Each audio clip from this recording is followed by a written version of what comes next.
Sebastià Sardiner, Joan Obiol, Roser Guix i Carles Dalmau són només alguns dels noms de la trentena d'escriptors del Pirineu que volen fer-se un espai en el difícil i atapeït món de les lletres catalanes, fugir de l'etiqueta d'escriptor local. Carlemins literatura pirinenca, però d'àmbit mundial.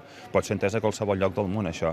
Per aconseguir-ho també es reinventen. És el cas de la Núria García, que era impulsora del projecte editorial Census. Són llibres que cada un passa en un lloc del món, que darrere hi ha un projecte solidari i que és literatura.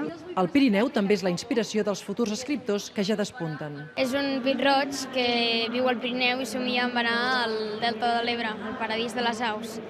Des de la Val d'Aran fins a la Cerdanya hi viu poc més de l'1% de la població de tot Catalunya, però en canvi la producció de llibres és del 15% anual, el percentatge més elevat de llibres per habitant.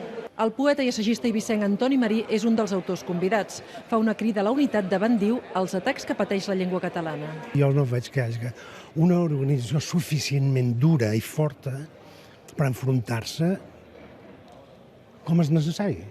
La lluita està oberta.